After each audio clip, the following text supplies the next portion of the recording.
Hello, this is the Coach and Benway podcast. I'm Coach Red Pill. I'm joined by my co-host, Dr. Benway, and today we have a fairly random conversation about some really interesting things that we are just interested in that are going on in the world right now. And so, Dr. Benway, why don't you kick it off with your little hobby horse, which is this an interesting observation you made about the shootings. Can you tell us about it? Yeah, so we're recording this on, at least at my time, June 28th, though Thursday. And this is the day that there was a shooting in, I think, an Annapolis-based newspaper company. I don't know the exact details of it. But, you had this, as per usual with these things, this interim period of time where immediately after the shooting and almost on cue, people were saying, oh my God, Trump's rhetoric about reporters as the enemy of the people are coming true. People are freaking out and coming in and like throwing their MAGA hats down and saying, hasta la vista, baby, and killing them all. Oh my God, we're down. And then, of course, hours go by and information's released like, oh yeah, it's just some, Hispanic guy who had a problem with the people at this newspaper going back to, I don't know, 2012. Some random problem with the work people, and he decided to shoot up the place. Which, by the way, I've never quite understood people who decide to go out and shoot up their former place of work. I mean, do they hate it that much? I don't get it. It's just, if I'm unhappy with a place of work, I just walk away. But that's just me, I suppose. Well, maybe that's why I don't go off and mass rampage. Some people really put a lot of existential weight to their job in that regard, and when they feel like they're not going anywhere else, it's like, I'm gonna blow you the fuck away. It actually happened not in my office building by any stretch, but like a couple of buildings down the street in Chicago. It's like, some partner or lower partner got fired from the senior partner and blew them the fuck away. It's like, this shit in happened. A law firm? It wasn't a law firm. It was some sort of professional services firm. And shit like this just happens. But what's interesting about it is, I love my blase attitudes. People blow each other away. Come on, get off the fucking stuff. What the fuck is the matter with you? Yeah, this whole thing of life and the sanctity of life bullshit. Fuck off, man. Kill them all. Let God sort them out. But there's a natural culling that happens amongst human relations. That who am I to judge the intricate plan that is God's will? Divine providence. Exactly. Is just too complex. Who am I to question? So maybe all the mass shooters are just God's way of saying, hi there, how's it going? How are you liking your secular atheistic existence? Is that what he's saying to us? Well, if you accept the fact that you have an omniscient, omnipotent deity, you have to accept that part of this is part of a plan, one way or shape or form. You just you got to roll with those. You got to roll with the dice, as it were. But anyway, what's interesting about this? The guy, like I said, guy's got a beef with the reporters going back a long time. The guy apparently had enough social media comments for people to say, oh, maybe he's a little crazy. So that tells me, very similar to some other shootings, like you have enough warning signs to say, I think we got a fucking wacko on our hand. And the reason I bring this up is because this always gets tied in, like I said, to national, positions on things broadly speaking. Either this says something about the presence of weapons in our society, or this says something about our, our rhetoric, about Trump's rhetoric against journalists. And it turns out, well, actually, what really tells you something about these problems is that you had indication that shit was going to go down. People chose to ignore it intentionally or through incompetence, and bingo, bango, bongo, we got a number of people dead. The school shooting that triggered David Hogg to annoy us for 6 months before the media forgot about him was a similar situation. No, I want to get back to David Hogg, but yeah, it's like they go on and on about this shit, and yeah, like that Nicholas Cruz was his name. You could tell a mile away that the kid was just a ticking time bomb. Come on, what the hell? I mean, the kid looked like he walked out of, the Freaks, that movie Freaks, We Accept Her, One of Us, Google Gobble. He had the shrunken forehead like that one character in it. I swear to God, he walked right out of the goddamn movie. It was like an extra from Deliverance, you know what I'm saying? Yeah, I mean, what the hell? The kid was clearly off his rocker, right? You know who he reminded me of? He reminded me of Alfred E. Newman You know, the character Yes. from Mad Magazine. You know, with the big ears and the small head and the weird grin. Yeah, I just can like just imagine him going through each classroom saying, "What, me worry," and just blowing the fuck away. Because yeah. that would be, here's the funny thing is, like 10 years ago, that could have easily been a Mad Magazine sketch. I don't even know if Mad Magazine's still being published, but back in the day, that would have been a fucking gag. Oh, now we're too sensitive, but that's neither here nor there. It was just a thought. No, yeah, yeah. I'm kind of curious. How come Mad Magazine? You never see Alfred E. Newman memes online in our neck of the woods. That's weird. I mean, you'd think that Alfred E. Newman would be the ultimate poster boy for 4chan, 8chan kind of memeing. You know what I mean? Probably because our group of people is, shall we say, a few generations removed from 1960s magazine culture. It's just one of those things. It's Alfred E. Newman is a very product of the young baby boomers. Like, it's the guy who published that magazine is the guy who created EC Comics. Tales from the Crypt, all that shit. Hmm. In the baby boomers in the 50s ate that shit up. That was part of their culture. That's why Stephen King does the work he does, because he just drank that shit down. And when the Kefauver heavings in the 50s said, "Oh, these comics ruined the youth of America," he said, "You know what? Fuck it. I'll make it in a magazine format." Thus, Mad Magazine was formed, and the boomers went on. That was their next comedic shit. So that's probably why you don't see a lot of Alfred E. Newman memes, just like you don't see a lot of Dolly Parton memes, or or pick your whatever. Or Yeah. even Bob Dylan memes. Well, Bob Dylan. Thank God, there's no meme of Bob Dylan. I fucking can't stand Bob Dylan. I mean, he had a few songs, but oddly enough, all the songs that I like of his are covers of his songs. He just like annoys me. You know, I went through a brief phase of sort of like liking him, but then it was sort of like, oh man, he's just too goddamn annoying. And there's something about him that I think is fundamentally wrong. I can't quite put my finger on it, but there's something off about the guy. Something just not that doesn't square. You know what I'm saying? Does it, does this Well, make? I think I think I'll end it at that because I don't want to take us too far on the deep end, but I think he's one of the greatest, and I'll hail my Nobel Prize winning overlord who looks like Vincent Price. Well, anyway, the thing that I was really interested in was this week was the Alexandria Ocasio-Cortez win in the second congressional district of New York. The I second, don't know what the number is. yeah, it Who doesn't cares? matter. It's the one for Queens and the Bronx, right? Yeah. And she took out this old school Clintonista kind of guy, right?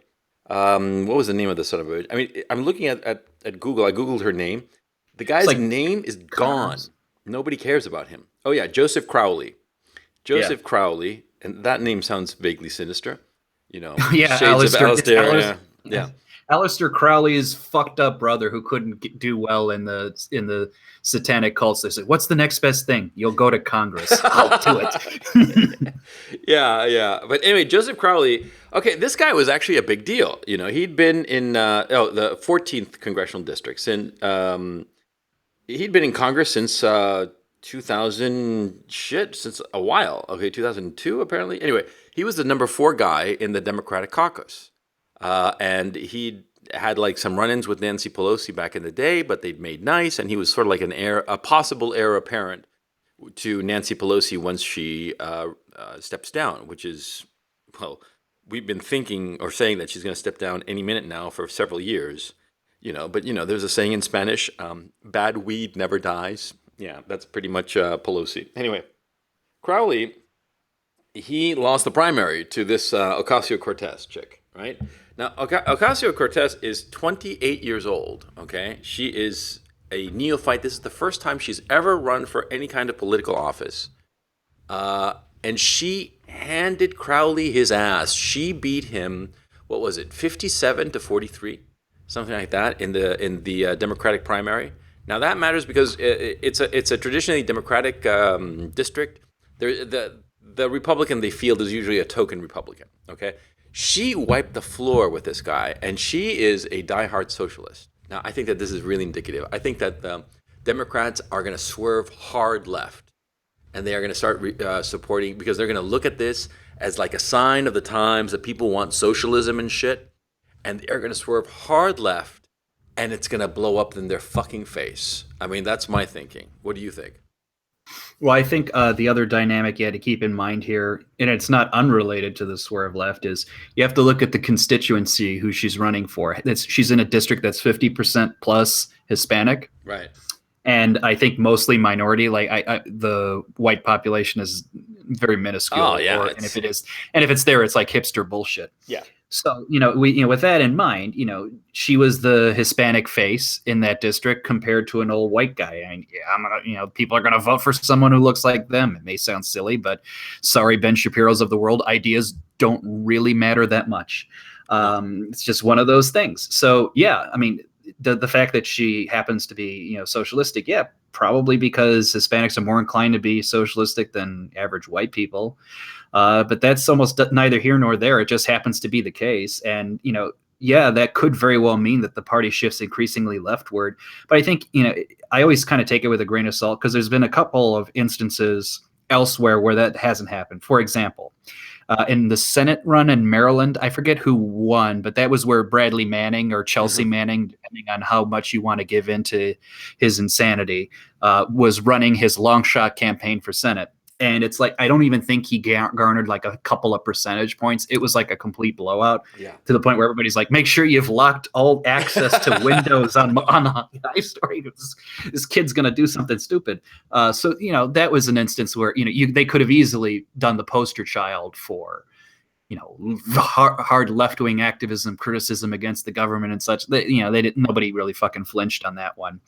My district, was back in, was fighting Democratic primary battle, and it was an establishment sort of like Republican friendly Democrat, or at least socially conservative Democrat, against like some sort of upstart socialistic pro Planned Parenthood suburban white lady, a real Clintonista bitch. She came close. It was like a few percentage points away, but he held on. So she did, and he's going to keep, win the seat just because. So she's, she didn't pull it through. I can believe both things. Like I can believe like the safe seats are going to go hard left because, hey, why not? It's not like there's a Republican I got to worry about. The swing states, I can envision them, muddling along with what they are. But I think I had mentioned this to you as well. I can easily see a situation where Ocasio-Cortez is going to say some crazy, stupid shit that will not play in the heartland, that will not play in these swing districts. And all I have to do is press record, and then in October, press play, and use that against all other Democrats who aren't even in her district. So I don't know what's going to be until what's going to be. Yeah, by the way, did you see that GOP ad that they started running? That was I did. Powerful. Yeah, the Democrats are unhinged, and like the centerpiece, of course, was our good old friend Maxine. You fucking push back on someone you don't like. I just make her increasingly sound retarded. I know. You make her sound like Tracy Morgan. Yeah, I know. But the thing that's funny is that, well, first of all, that's the first goddamn Republican ad that's been any good ever, because the Republicans are consistently shitty at making compelling ads since Reagan. The last time they made a compelling ad was, the Morning in America ad. I can't recall a single ad since then that was compelling. This one was fucking compelling, Though I wish it were more of a hopeful note, because, hopefulness is always stronger than, criticizing. But the fact of the matter is that the Democrats have given them so much stuff to criticize and so much craziness that the ad just wrote itself. Now, the other thing that I found really funny was, about Ocasio-Cortez, she's not that stupid, okay? Okay, let me rephrase that. She has to be very bright and very energetic to have won this race. She got interviewed by all the New York press people, and she was on Morning Joe and like a bunch of shows, right? And I caught one of the shows, the one on Morning Joe, and what's her name? Mika Brzezinski, she was like very impressed, and she was saying, oh, it's such a breath of fresh air to talk to a woman like Alex Ocasio-Cortez, because, in 30 seconds she can tell you what she thinks, and it's not like droning on and on for 2 to 5 minutes like one of the Clinton people, okay? And that was interesting. That was a decided shift away and an acknowledgement that the long-winded, trying to please everybody Clintonista model is just not working. And I thought it was really interesting that shift that the media is going to egg on. That's why I think that the Democrats are going to go further left because it seems like the media is egging on this shit of like socialism and rah rah kind of thing. And yeah, sure, for safe Democratic seats, they'll turn more left. For the um, swing districts, if they go left like that, they're going to get the fuck blown out of the water. I mean, I don't see how socialists can win in the heartland. Okay, I think that they can garner a significant piece of the electorate, no question, but that they could like actually win, I don't see that happening, and I think that that would just drive the Democrats further into a minority and further into craziness. And talking about craziness, by the way, it just reminded me of the whole Justice Kennedy thing. Did you see the reaction to those of his stepping down? They went Yes. insane. Well, it was funny because the day before, everybody was on the high of, Ocasio-Cortez is one, and we're going to get socialism, compadres. And then all of a sudden, Trump's going to make the court, Nazi again. And oh my God, you they fucking they hell. lost their minds. My favorite, someone posted, it's like the wrong Kennedys got assassinated. And I laughed because I said, oh, the right ones got assassinated.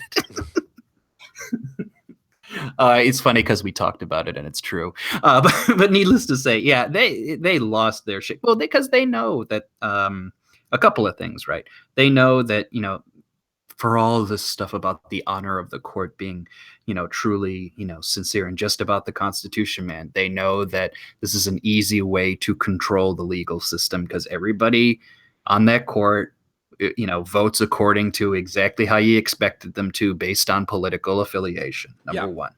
Number two, they know that they fucked themselves up because when the rules changed back in 2013 to Harry Reid changed the rules for certain big votes, like nominating a Supreme Court justice. It used to be, I think it was a 2/3 vote, but it was certainly more than a simple majority. He turned it back to a simple majority, yeah. and Mitch McConnell said, "Oh, you're going to regret this sooner than you think." Sooner came. Sooner came. Yeah, I saw pictures of Mitch McConnell. He was fucking gleeful. You could see, the guy couldn't hide his smile. It was so funny. And I love the other thing I loved in that you could see online is someone, I think Ethan Ralph posted search results for Ginsburg's health, and it like what fucking by the hour, by the minute and hour of the day, and you could see this fucking zoom up, and it's like, oh yeah, I hope she, well, I've been. Ruth Bader Ginsburg is old enough to where if you snuck up on her and yelled "boo," you had a good shot of giving Trump another shot at the Supreme Court. Yeah, I mean, no disrespect to the woman, yeah, but it's goddamn funny. I'm like looking her up now. Like, how old is this lady? She is 85. Well, okay, because of her demographic, Jewish, Ashkenazi Jewish woman from Central Eastern European descent. It is very possible that she can live to be 100, and with all her marbles. Okay, they have exceptional longevity. That demographic, so it's perfectly reasonable to think that she could last another 10 years, easy, and wind up being the oldest Supreme Court justice ever. And I think that she's such a diehard insofar as her politics that I think that she would never retire unless she's absolutely sure that her successor is going to be a liberal. Now the other one is Sotomayor. She's going to be around forever. The other one I think would be what's his name? Breyer's pretty old. Oh yeah, but okay. You think that he might go?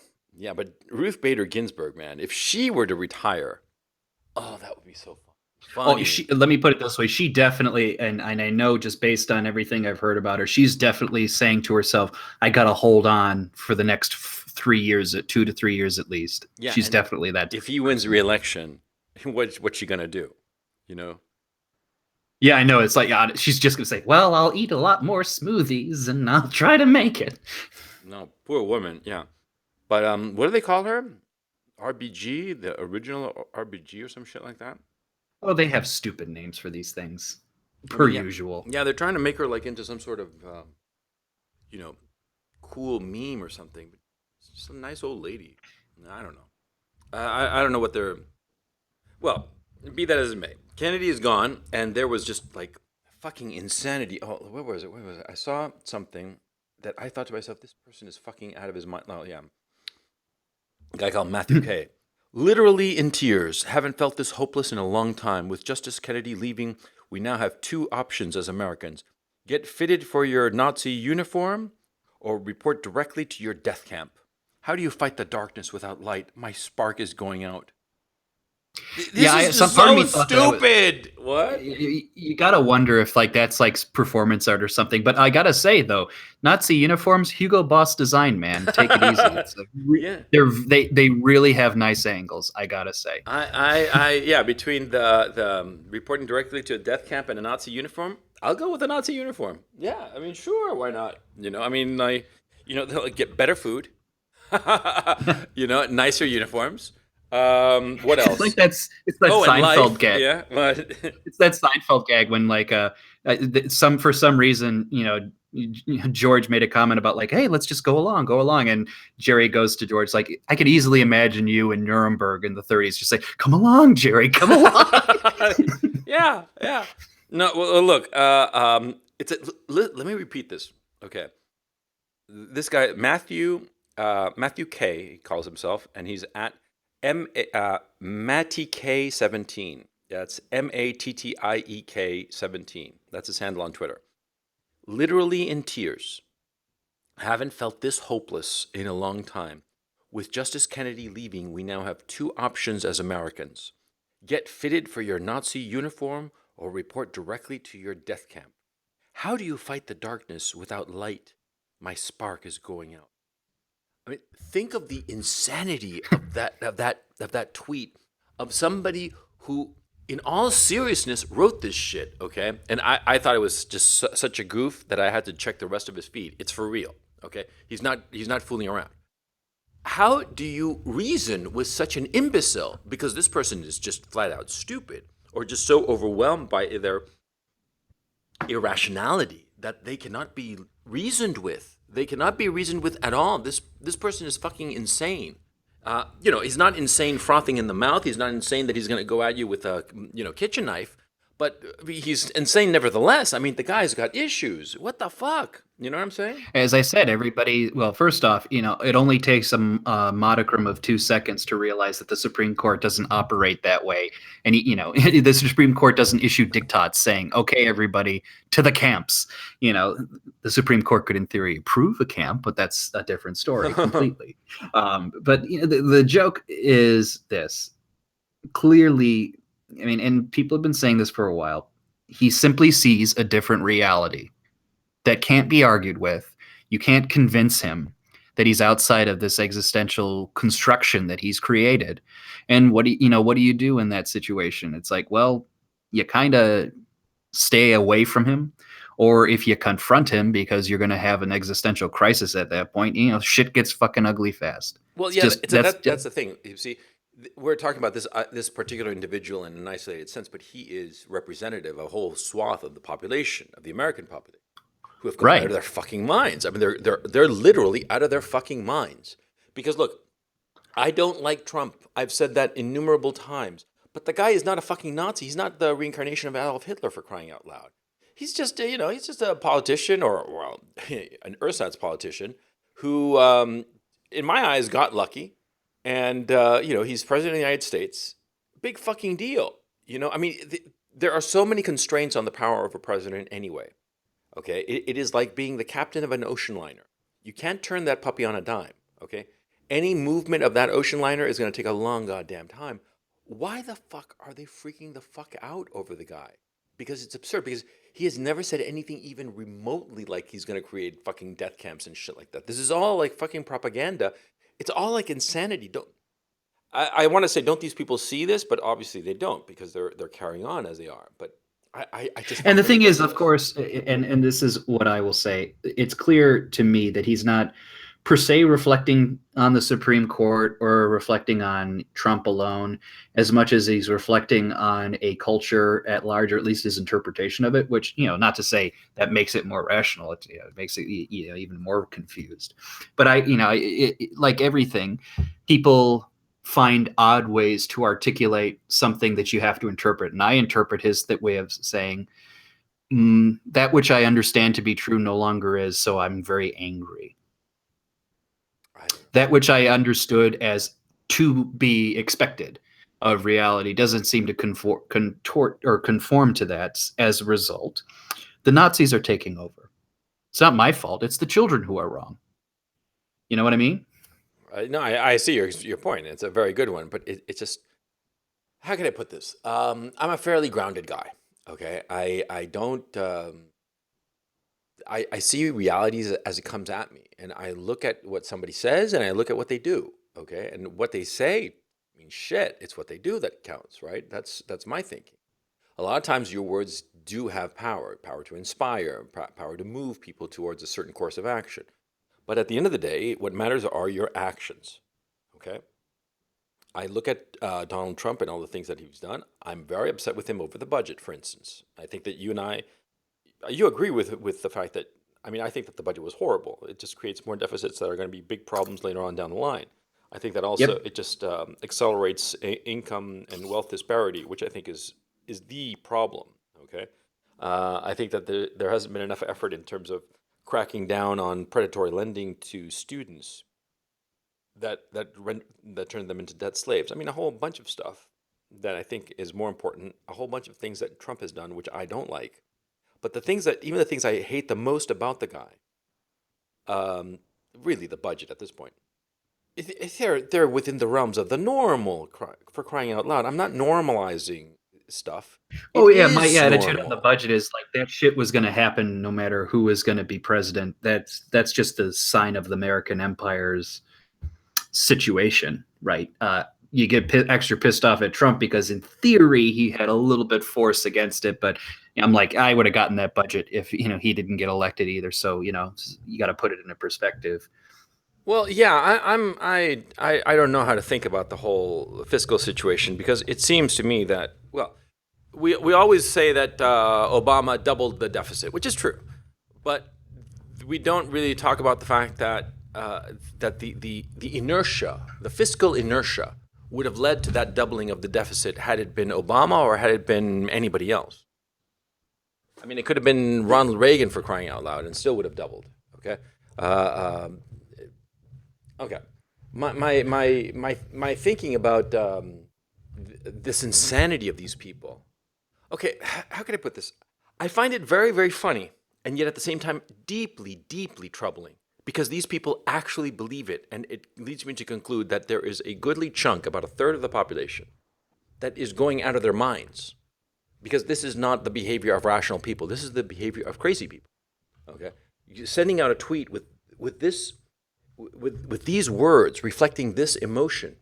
It is the act of insanity, and the fact that there are so many people who are on board with this sentiment.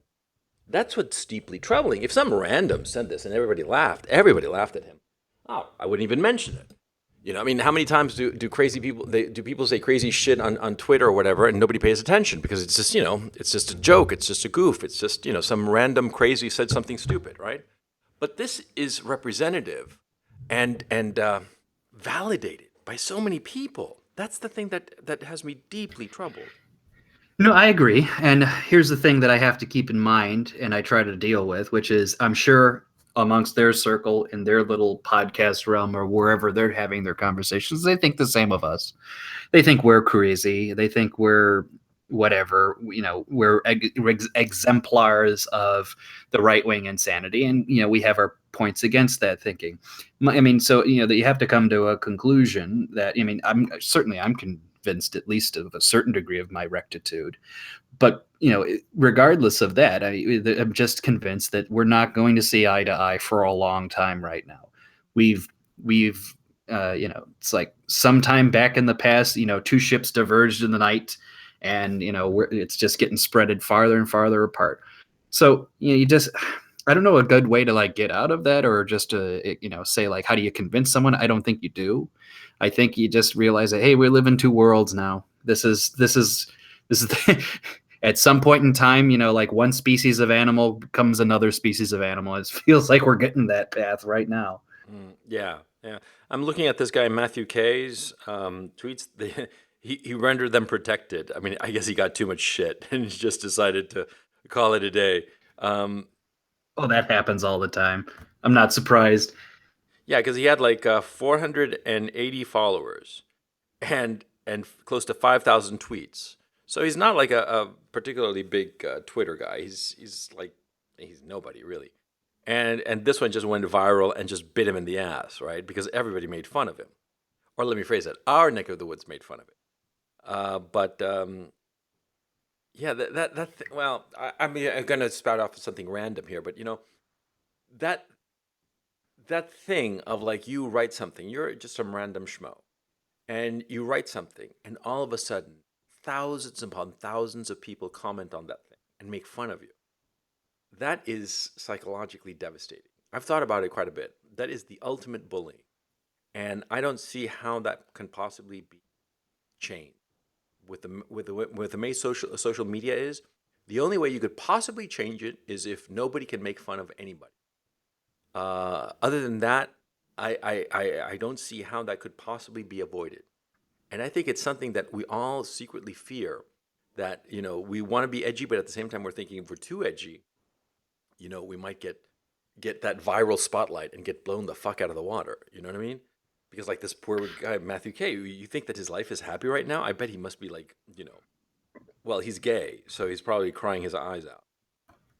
Is that Well, for sure. Well, homophobic? For sure. I mean, I think a couple things. One, what people fail, I think, not often really understand, or they get, at least not, they don't grok it to Yeah. to use that old sci-fi phrase, is they understand that, yeah, it's social media, it's a public setting, but they don't understand that it's like if you were to, this were the old days, let's say we're living in Pilgrim New England in the 17th century. That's like, imagine spouting that shit in the middle of like Puritan New England. You just get up in the middle of the place, you say, motherfucker, and you jerk off in the street. It's a public space, and people are probably going to have a comment about it. You know what I mean? And in a very broad way. I think people, still think that it's like this little thing on their computer until shit like that happens. Like, oh wait, I was out in the public space. You know what I'm saying? You don't fully process it. So I Yeah. think that's part of it. I think the other part of it, though, and this is to, keep things into perspective, shit like that gets forgotten very quickly. So he's going to have a shitty few weeks. I'll guarantee you that. A month or two from now, what was he? Oh, yeah, he was that guy. And they won't even remember his name. So Well, you no, just, no, come on. The woman who screamed to the sky when Trump got elected, she's internet famous forever. her We're face still, is her yeah, we're face is internet famous in that context, but I probably wouldn't be able to recognize her out on the street. no, no, no, certainly not. Yeah, just a few cosmetic changes. I mean, just grow out her hair or change its color or whatever. I mean, actually, she wore a hat, so yeah, I wouldn't be able to recognize her. But who else is like internet famous forever? Like, Well, I guess that roly poly chick is like, keep your hate speech off this campus or whatever that, oh, Trigglypuff. Trickly-puff, yeah. Oh yeah, Trigglypuff. She's internet famous forever. Yeah, yeah. I mean, some people are internet famous forever for good reasons, like that world's most photogenic guy. Remember him? The guy who was running Yeah. and looked just perfect at the camera. He looked like a fucking model, right? Yeah, he got internet famous forever. And that guy, that Jeremy Meeks, remember the criminal, the hot criminal, the hot felon. Oh Remember yeah, I that? remember that guy. Yeah, That was funny. yeah. He Did married he some get did, socialite. I was about to say, is he still alive or did he get shanked in prison? No, no, no, no, no. Uh he married some chick, right? Um Oh, that's funny. I wonder how long she's going to hold on to that money. yeah, no, he married some chick with money. Yeah, lucky bastard, man. I mean, like, shit, just like a mugshot and turns your life around. It was reported Meeks was in a relationship with Chloe Green, the daughter of businessman Philip Green. Philip Green is a rich guy, billionaire. Green gave birth to the couple's first son, Jaden Meeks Green. Oh man. That's a name. That is a fucking name. Jaden Meeks Green. Oh God. God, that's just yeah. And he's like, yeah, he's a British businessman. Yeah, and he's Oh, even got British. Of course. yeah, Of course he's British. he's got neck tattoos, and he even has one of those teardrop tattoos, which means that he's killed somebody, right? This is a felon. I mean, no, not a felon. This is a convict. This is a convict. You know, um, this is like a real criminal. Okay, and oh man, I just find it He has insane. that face. If I remember correctly, he has that face very similar to that 20-year-old rapper that got shot and killed, like X Takesi, whatever that Yeah, guy's name was, triple XT Triple temptation. X something or Yeah, not. He had that kind of effeminate face that I guess certain women would find appealing, and I'm like, oh, I wonder if they're clones of each other. Anyway, that's why I thought, I'm like, is he still alive? I don't know. yeah. I'm not well, needless to say, I remember these memes, but like I said, it's one of those odd things where, like, outside of the context of the internet itself and the memes themselves, like I said, I probably wouldn't know these people. I wouldn't recognize these people. I think they still have a degree of a weird kind of anonymity that they still have, but that's neither here nor there. Yeah, I think they can live through it at the end of the day. I don't know. Well, yeah. Uh, no, I'm looking at pictures of this guy. Oh man, yeah, he's well, forget it. I just find it just bizarre that we live in such a bizarre world where this kind of shit happens. I mean, hundreds of millions of people and and the internet just like it's like the beach. It just throws up some random shit onto the shore, and we all get to stare at it, and like we all get to stare and laugh or be amazed or whatever. It's just look. The changes have been so radical in the last few decades, couple of decades, and people don't realize it. I'm just like, yeah, I'm sounding like an old man, but okay, let me rant a little bit. Anyway, there was something else I wanted to talk about, but of course, because of my Alzheimer's, it slipped my mind. Um, what about yourself? So when are we going to find the cure for Alzheimer's? That's a good topic. Hopefully soon. While we can still record these podcasts. I can't be delayed, Coach. What? I'm not getting What? any younger. What? Who are you? What's this? Who am I talking to? What are You're those talking to voices? Ruth. There are You're talking voices to in my Ruth. head. What the hell is going on? You're talking to Ruth Bader Ginsburg. I'm just about to announce my retirement. Fuck you. Have you gone through your transition, your hormone replacement therapy? Because you don't sound like a woman anymore. I don't sound like an 80-year-old Jewish woman. Well, I sound like an 80-year-old Jewish woman who smoked too many cigarettes. I'll tell you that. It's been Oh getting a man. little stressful since the 2016 election, I gotta say. Oh, there was something else I wanted to talk about, man. I mean, something like on point, something that's been going on in the news. You're gonna have to fill up time, man, because right now I'm like trying to remember this, and I'm cruising through Zero Hedge to see what Well, was. I saw Oh, him. I what? saw Yeah, him. what I want to talk to you Go about. ahead. Go ahead. Elon Musk. What do you do Elon now? Musk. He's falling apart. You know, I'm gonna call it right now that Elon Musk. He's gonna get blown the fuck out, and it's gonna turn out that it was like the end of Tesla turned into like the biggest Ponzi scheme ever. This is gonna be like Enron and Madoff, kind of like just a black hole, and they produced these cars and they sucked in all of this capital, and in the end there was each car they're gonna make the valuation that each car actually cost like $10 million a pop, okay, and the cash just like vanished, because there's like drone footage of his tent factory, okay, that just seems like I don't even understand it. He's asking Model 3 people who've ordered Model 3s to put up another $2,500 to keep their orders, or else they're going to lose their order. I mean, the guy needs cash. The guy's going bankrupt. I mean, this is the end stage of this situation, and I'm betting He's that got to. He's got nobody. to. You He's know got what? to feed his emo girlfriends like dressing habits, man. You got to come on here. No, no, no. Seriously, no, Guy's no got to kidding keep his aside. girl. No, I agree. I mean, I keep seeing the underperformance of Tesla, like either factories announcing underproduction or not making this or not making that. I'm like, yeah, well, not a surprise that he's freaking out and said, it's the short sellers, it's the short sellers. But yeah, we've already talked about that. But Yeah, yeah, he's coming unhinged for sure. yeah. I would. I think it would be a.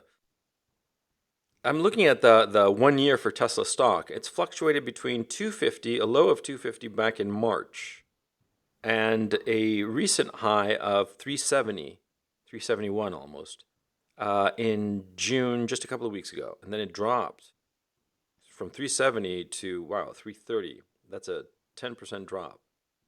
Yeah, that would set the VIX index like through the fucking roof in Yeah, and of yeah, itself. and it's both it's such both these highs. Oh wow, this is that 381 figure I mentioned that was just 10 days ago. That was that was the high of the year, as a matter of fact, because before that it was trading in a range between 300, excuse me, and 273, 275. That was the peak. Yeah. Um, and it was trading in that range, which is okay. It's a little bit broad, but not in the end of the world, right? But it was steadily trading in that bandwidth, right? But then all of a sudden, it drops down to, in April 3rd, I'm looking at the chart now, April 2nd, it dropped to its low of 252. That's troubling because it went down from 357 on February 28th of this year to 252 in April 2nd. I mean, like 6 weeks, it drops fucking what? Almost a third of its valuation, right? And then it recovers, it does some weird zigzagging, and then it climbs right up. Clearly a short squeeze. I think the guy was actually right. But now it's falling again. Well, let me put it this way. As soon as you started talking about giving me $2,500 just to keep your production order, I'm like, you're a fucking major, traded stock. You're going to talk about like, oh, you need to give me a little bit more scratched in order to guarantee you. Get the fuck off of this ship. Anybody who's buying a Tesla at that point, come on, seriously. Well, yeah, this is the ultimate, short sell it to the next year, see what happens. Because do you think that it's going to be around in a year? I don't see how, right? I mean, people love the logo, people love the paint job, but now I heard, that was the other thing in the news, right? I think it was the Tesla battery or the, the Yeah, they're driverless car. blowing It's up. like, Yeah. it had reignited several times. It's like, oh, it didn't set on fire once. It was like three times or something. No, no, no. I think that the guy was just trying to expand too fast. I don't know. I don't know what the deal is. What do you think? I probably. I mean, like, remember this? He's selling luxury, or he's trying to sell luxury cars as the next thing for your average American, kind of vision. It's like it's not going to happen. Yeah, It's not no. I mean, because he well, always said hmm? like he had a model that was supposed to come out that was supposed to be price competitive to like I don't know something to the order of like 40, 50 grand range, which is still expensive for a car, but at least not the fucking blowout. And it turned out to be like a few, several tens of grand, like 10 grand, 20 grand over that. It's like, oh, come on. You can't even manage that. Jesus Christ. Well, it's that okay. The car industry, because of the obvious business model, is just you know you need a lot of fucking capital for that fucking business. Okay, and you really got to know what the fuck you're doing. No fooling around. It's all good and fine to have like bespoke cars and shit like that. I'm a big follower of Icon. The Jonathan Ward outfit out in L.A. You ever heard of them? Mm-hmm. They started out as this company that restored um, old Toyota Land Cruisers, right? These FJ trucks from like the 1960s and early 70s. They'd restore them and they'd leave them, tip-top shape and very expensive, because it was basically a hand job. Oh, sorry, I didn't mean it that way, but it was like a bespoke Yes, you job. did. Of course you did. A car is the ultimate American hand job. Yeah. Anyway, he started out that, and that gradually turned into this business of taking vintage cars and souping them up and putting like modern everything on modern engine, modern suspension, modern electronics, but on the with the facade and the patina of an old car. Okay, now Right. these trucks of his, he does Broncos, he does FJs, Toyota Land Cruisers, he does all kinds of stuff. They're between $200,000 and $350,000 a pop. Okay, I mean they're exceedingly expensive, but that's a bespoke car company. And Right. they produce maybe 30 vehicles a year. Okay, for a rich clientele who are crazy about cars, right? But if you want to appeal to the masses, when you want to have your profit margin be be low and volume high, you need a massive amount of capital. I mean, I'm thinking of Jonathan Warren's business. I follow him very much on YouTube. You should check him out. And his website, for those of you interested, I'll leave it in the link below, but it's icon4x4.com. And the vehicles there are just really interesting. I mean, just extraordinary stuff. But the point I'm trying to make is that, see, the guy knows his business in the sense that he's doing bespoke cars. Tesla wanted to do basically bespoke cars for the masses. That's a contradiction. That's a contradiction that you cannot square that circle. Okay, because I've seen. I've actually never driven a Tesla. Have you? No, but I've known people who have. Yeah, and it seems to be like a wonderful experience. The cars that they've manufactured, at least the sedan, which is I only know the sedan. I don't know anybody who's driven the roadsters, and they say that the sedan is just a great car. Just it is the equal to anything comparable in that class, right?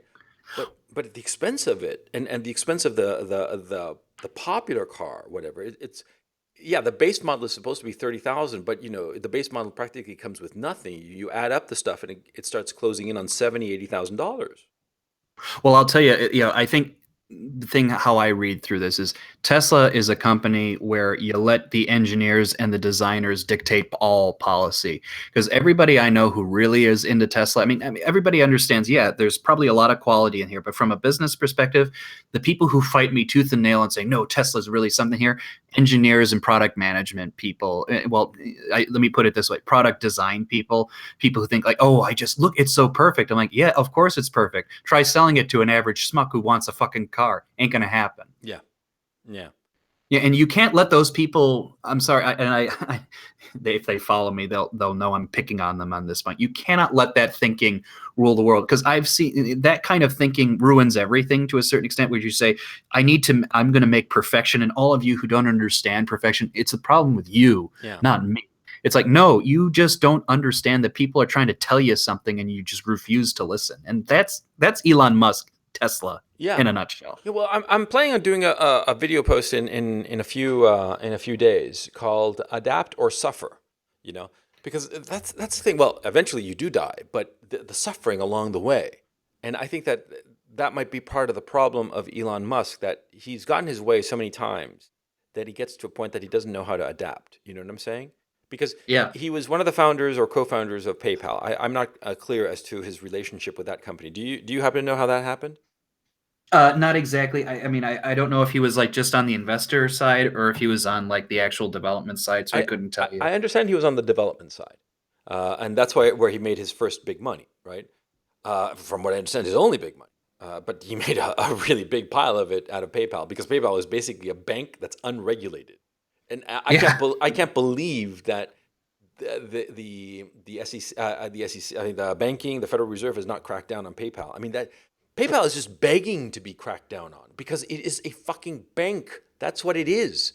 I don't quite understand why they keep calling it a payment processing facility. It's not. It is a bank. Okay, well, whatever the fuck. He made his money there.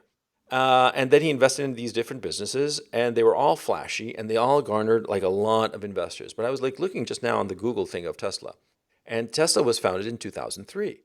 So that means that this company has gone 15 years without turning a profit. If I'm an investor, I'm getting nervous. And the way the guy's behaving and the shit that's coming out, I'm thinking that it's time to exit. I would not be surprised if it turns out retrospectively that a lot of investment banks are propping up the price of Tesla so they can unload it on retail customers, because their big clients want to get the fuck out of their Tesla positions. And, I mean, you and I both know that investment banks, when they have a big customer, a big client, and they want to get out of a position because they know it's a loser, because they know that the company is going to go tits up, a lot of times they start pushing that shit to the retail customer, to the little investor, to unload all this crap from the big investor's portfolio, because the big investor long term is much more important to the iBank.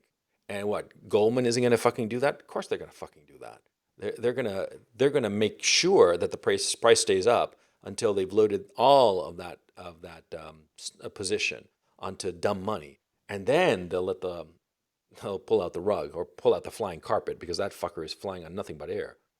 That's what it seems like to me. You agree? What do you think is going to be the? I mean, yeah, for sure. But I'm trying to think of what's going to be the public marker that people finally say, you know what, enough of this facade. Everybody understands It'll this is be fucking trivial. bullshit. It'll be trivial. Yeah. It usually is. It's usually just some random bullshit. Nobody remembers this, but in '87, the stock market crash happened because there was like this little tiff between Iranian patrol boats and some U.S. Cruiser. It wasn't the Vincennes episode; it was something else.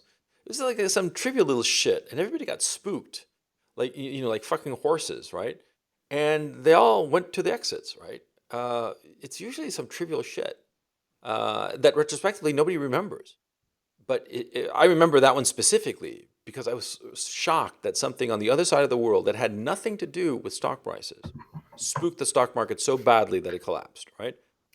In this case, I think it'll be something trivial. It could be just something as easy as him just having a meltdown. I mean, Musk having a meltdown on some red carpet, you know, as who knows what, or some quarterly report that is just missing expectations. Whatever the fuck, it'll be something, and Yeah. everybody's just gonna bolt. You know. Yeah, I think one of two things in my mind may be the story. Like it could be just one random quarter that's like, hey, it's another bad quarter, and the analysts say, "Fuck you," we're done with this. Or I can even envision this. Like I would not be surprised if you see some activist investor say, "This guy's fucking nuts. I'm going to try and take over. It'll be a bad board fight, and that'll be the bit that finally does it." Let's say Elon even wins, and people say he won, but look at this fucking shit we're in. Fuck it, we're out. I could buy that happening too. Yeah, yeah, yeah, yeah. And the thing is, see, a company like this, with the kind of infrastructure and capital investments they've made, right? If the thing is not running, all that capital investment will depreciate so fast and become worthless in within 6 months. I mean, all this shit is only valuable so long as the whole company is running. Okay, the second it stops running, it's like a shark. The second it stops running, it's over. It starts to decay too quickly, and all of a sudden, it's a total loss. And you think the investors are going to be happy with having a total loss on? Oh man, I mean, how much? Let's put it this way. Look, even fucking Amazon, been painting this, we're investing in this broad vision. They had to give their investors bones over the course of these years because they said, no, we're not gonna. We want some fucking profit now, and he gave it to them because he could, because it actually was a business What that worked. Amazon you're talking about? Yeah, Amazon. He Yeah, actually did it because that was a similar story of at least saying, "Where's our fucking money, shithead," kind of thing, and yeah, he gave it to them. but that's the thing, yeah, because Bezos just zeroed profits just in order to grow his business into a monopoly position because he was the only one who realized that he had the opportunity to create, for all intents and purposes, retail monopoly, which is what he's done. And the fact that the government is like, oh, that's okay, Jesus Christ, what the fuck is going on there? But okay, that's the world we live in. Fine. He went and did that, and he was smart. And also the other thing is that he must have sweet talked his investors, and he must have told them what his plan was. Okay, because retrospectively, it's very clear what his plan was. Start with books, and just move in to capture every other fucking thing possible insofar as retail landscape.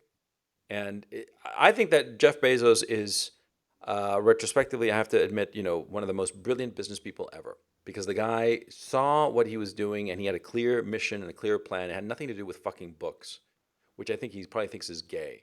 I think that he wanted to be the Walmart of the online world and even take over Walmart. And he has. You don't see Amazon closing, what do they call it? They call the centers fulfillment centers. You don't see Amazon Yeah. closing fulfillment centers. They keep on opening them, whereas Walmart is closing stores. I mean, shit. The Amazon is just a badass motherfucker. You saw that meme of him, right? Back in that picture of him back in '98 when he was this little dweeby guy, and now, bald with black glasses, all pumped up. Yeah. I mean, Jesus, he's a badass motherfucker. But Elon Musk is not in that league. Clearly not. Elon Musk, the guy, got lucky, and frankly, got lucky because other people associated with him also got lucky or were very perceptive. I think Peter Thiel was in on that too, right? I'm not mistaken about that, right? Yeah, I do believe so. I do believe so. I put my money behind Peter Thiel sooner than Oh yeah, Elon Musk any yeah. day, any goddamn day. Thiel is consistently smart. Okay. Yeah, he's a consistently smart guy who consistently bets on the right fucking and the right things and the right people. So yeah, Thiel is the man. Uh, Elon Musk, not so much. All these guys they're fucking charming and all the rest of it, but yeah, no, no. I'm looking at his CV on Wikipedia, right? His net worth is pegged at 19.1 billion, right? But all that is in stock, right? What do you think is his net, cash Liquid amount? assets, you mean? Yeah, yeah. Yeah, what do you think would be his liquid? And we're talking about Musk, right? Musk, yeah. I bet it's not more than 100 million. You know, enough to where I couldn't. If you told me he had to figure out Weasley ways to get some quick scratch, like, yeah, I could believe that. Yeah. Yeah, Yeah. totally. Yeah. I mean, like, this is maybe he needs to campaign with Alexandra Ocasio-Cortez and talk about socialism, Tesla in every garage. Oh, okay. No, here's how he did it. He started with Zip2, which was, according to Wikipedia, a web software company that developed and marketed an internet, quote, city guide for the newspaper publishing industry. Musk obtained contracts from the New York Times and Chicago Tribune and persuaded the board of directors to abandon plans for a merger with CitySearch. While at Zip2, okay, some bullshit there. He sold his position and started X.com. Good name. An online financial services and email payment company with $10 million from the sale of Zip. 1 year later, the company merged with Confinity, which had a money transfer service called PayPal. The merged company focused on the PayPal service and was renamed PayPal in 2001. And, PayPal, viral marketing, blah, blah. Musk was ousted in October 2000 from his role as CEO, although he remained on the board due to disagreements with other company leadership, notably over his desire to move PayPal's Unix-based infrastructure to Microsoft Windows. In October 2002, PayPal was acquired by eBay for $1.5 billion in stock, of which Musk received $165 million before its sale. See, he got $165 million, not billions. Before its sale, Musk, who was the company's largest shareholder, owned 11.7% of PayPal's shares. Then he went on to SpaceX. Oh, so he started with 165 million. So that's his. That's how much money he's got, at least in 2002, right? And so the rest of it is just shares in these companies that inflated. I mean, shares that are inflated because of investor money in these companies. That's pretty interesting. That's kind of troubling. See, this is the nature of different humans. I've convinced myself that if I were to have landed into like $100 some odd million, I would have think I don't I don't need a public job anymore. I'd retire from society at that point. Yeah, I Perhaps mean, that. yeah, you get to a certain you get to a certain level of money, of capital, of net liquid capital, of like net, right? You don't need to punch anybody's card. You don't need the hassle anymore. And that's the thing. And you start doing the things that you want to do. I mean, look, that's a part of the reason that I'm doing my YouTube and the podcast. It's just a fucking fun hobby. It's the thing that I enjoy doing. I look forward to it. The idea of having to do something and like, marking a card. I mean, fuck that. That's just no, no, no. You get to a certain point and you're done. Okay. But on the other hand, and I can understand what happens, is that sometimes you get a chunk of cash. You get bought out, like this guy. Okay, he got bought out. He got pushed aside and bought out. He's sitting on 165 million. Okay, taxman takes half of it. Shit, 80 million bucks is still very decent. I can live. I don't know about you, but I can live pretty well on the interest from 80 million, even in this low interest environment that we're living in. Right? I mean, what 3% of 80 million a year? How much is that? Um, that's what two You can live million, comfortably. two Yeah, yeah, two million exactly. four, right? 2 million for a year. That's 200,000 a month. I won't be hurting on 200,000 a month, right? I'll be living very well. I'll be able to do whatever the fuck I want. I'll be able to take a private jet, to a transcontinental private jet once a month. A jet all for myself and my family. And just shoot here, shoot there. I'll live very, very well on $80 million, right? On 240,000 million, excuse me, 200,000 a month, right? But I think the Here's what's temptation, no, yeah. no, no, you want more. It becomes an issue of more and more. It just becomes an ego. You get trapped by your ego, I think. That's my thinking. Well, here's the thing that I always worry about with guys like that who they don't need it anymore, but why are they still doing this? Here's the thing. You could get some guy who's just a greedy fuck. Honestly, that even doesn't worry me that much. What worries me much is the guys who start saying, I have a vision for the world and I'm going to give it to you. Yeah. And I'm going to make it on you. Yeah. Now, sometimes, you could be dealing with a fucking psychopath at a certain point. And it's like, you're going to get my vision of a monopolistic online company who knows everything the fuck about you and enjoy it, motherfucker.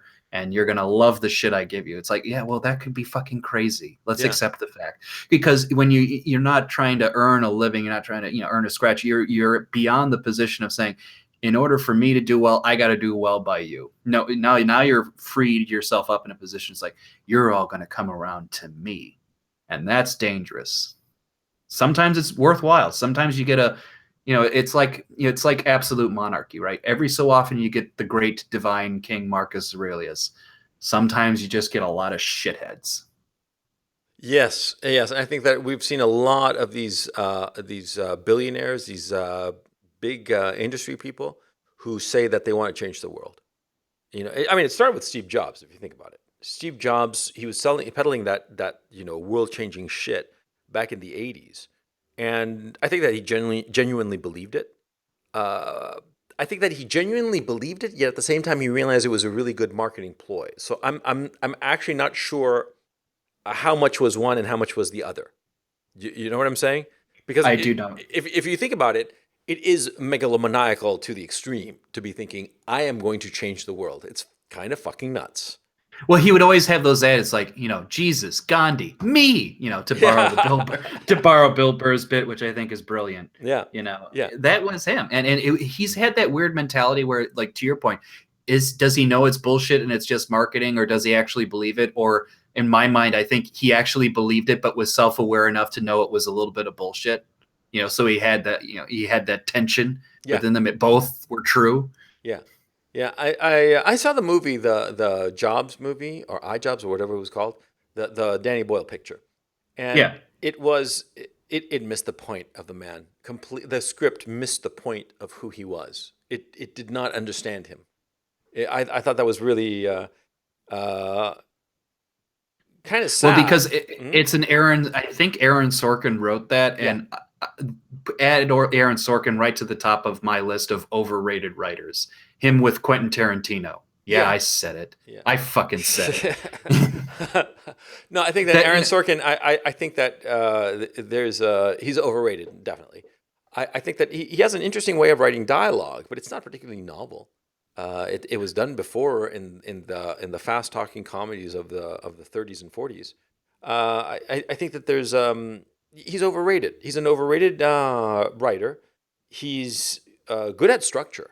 Very good at structure. The conceptual framework of the Jobs picture, for instance, of dividing into 4 product launches, that was a pretty good idea. It was a good idea and able to capture a lot of stuff in the middle, but he still had to use flashbacks in a couple of shots, in a couple of scenes, because he couldn't get the dialogue to do what he wanted. So that shows that he's not that great of a dialogue writer. And by the way, that should have been a play. That movie should have been a play rather than a movie, and he should have taken it on the road for a bit to hone it, because there was a lot of flap to the script, right? The script that was really good, I thought, was the Social Network. That was a really good script, and because it made something fundamentally boring very compelling. It's basically coding and lawsuits, and they made it interesting. That's a notable achievement. That's something remarkable. But anyway, about Jobs and this kind of like what do you call it? When somebody thinks that they're Christ-like, the adjective. You know what I'm talking about? You're putting me on the spot here to find the word, and I know what you mean. Yeah. Okay. So anyway, the adjective of being Christ-like. I think there are a lot of these fuckers who think that, and I think that the more successful ones are not like that. Like that's why I think that Thiel. I don't like the fact that he's gay, and I don't like the fact that I just don't like that. I think that homosexuality is just. The more I think about it, the more I'm coming to the conclusion that it is just a vice and not a natural inclination. Or let me rephrase that: all vices come from natural inclinations. And yet we decide that we're not going to indulge these vices. I'm coming to the conclusion that homosexuality is a vice, and it is an indulgent. It is something that people indulge in the same way that they indulge in a drug addiction or something like that, and it's something to be controlled, not to be indulged in. And it is something pernicious to the society and pernicious to the human beings who indulge in that vice. But anyway, be that as it may, Thiel is the only one who seems to be humble enough, and self-aware enough not to go for these grand visions of how he's going to change the world. But the Well, others I'm going to all bring go this. for it. I'm going to bring this all around full circle.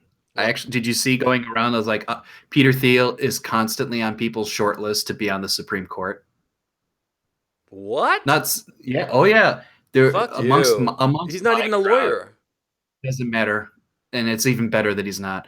There's a lot of people in my crowd who want Peter Thiel on the Supreme Court. Wow. I would There love. hasn't I been a would love it. non-lawyer on the Supreme Court in, I venture to argue, Forever? centuries. Because there used to be. I can't think of one. Yeah, I there can't used to think of one who wasn't a lawyer. Yeah. Yeah, there used to be. Yeah, no, that's not going to happen. That's not going to.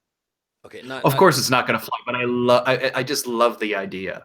It was like, this guy who, the left wing hates for, whatever reason, obvious reasons. Because Peter Thiel, from what I gather, with people who know him and listen to him, he is kind of our guy. Yeah, he's totally our guy. He's our guy. I would love for him to be on the court because, someone even made a meme. It's like, what's wrong about Peter Thiel being on the court? Given his investments and all of these other, and all like scientific advancements, we can guarantee he'll be on the court for 300 years. Yeah. Oh man. Yeah. Because what are they talking about? They're talking about the left is talking about term limits for justices. What else? Someone brought up a good point. It's like every time they lose, they say like it's time to end that system that caused us to lose. Yeah. Exactly. Electoral college, the Supreme Court. We go down the list. Like fuck it all. Just fuck it. Yeah. Well, but if they win, you have to respect these institutions. Yeah, I know. I know. It's really fucking funny. Like Hillary Clinton was saying before the election. Oh, it doesn't matter what the popular vote is. All that matters is the electoral college. Okay, we'll take you up on your word then. Ha ha ha. But Peter Thiel, he's the only one who doesn't seem that he wants to change everybody else. Because like a good right-wing guy, he just doesn't give a shit about other people and wants to be left the fuck alone.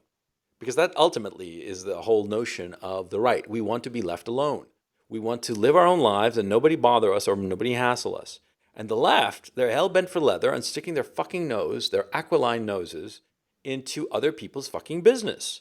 And that is what drives me fucking crazy, I agree with you. I think that's a good understanding of a lot of, especially more traditional right-wing people. The problem with that is you just in the very nature of the way you described it, it shows you why we're always in rear guard action and responses. Yeah. Because if we're fundamentally operating on the principle that we want to be left alone, there's no offensive that we take. The left is always on the offensive because they always want to get by something. definition, a conservative is a defensive position. You're trying to hold on to something as opposed to expand and change. See, so it's inevitable. Okay. Yeah, and to me, that's the worrisome element of conservatism in the small c sense. It's that we're always going to be on that. And that's a losing position because sometimes the best defense is good offense. And I think you and I have had that conversation. Yeah, we've had it many times. And I suspect we'll continue having many times. And so on that cheery note, we're going to call it a podcast. We've been babbling on for an hour and 10 minutes. And so I think our poor audience deserves a rest. So, Benway, why don't you take us out and just wish everybody well? Because I wish everybody well. I wish them peace and harmony and to be exactly like me. And if you're not exactly like me, I'm going to send Nazi stormtroopers to get you. I can guarantee that he would do that. I've seen them. They came for me one night. Yeah. Little did he know that I gave him my next door neighbor's address. So, hey, if someone wants to move in next door, there's an open seat. Uh, I'll give people something to do. I want everybody to write their congressman and demand that Peter Thiel be the next nominee to the Supreme Court. Yes, second that. Everybody email, call up or write to your congressman and demand Peter Thiel for SCOTUS. Peter Thiel for SCOTUS. That's our marching order. That's let's close out with that. And if the gods would be so glorious as to offer us, Ruth Bader Ginsburg, slipping away in the middle of the night peacefully, then who should be the second person we ask? Me, of course. Why not? Yeah, you're not a lawyer either. maybe that's what we need. Maybe that's what we need. Okay, so on that cheery note, we'll bid you a fond farewell. Take it easy. Later.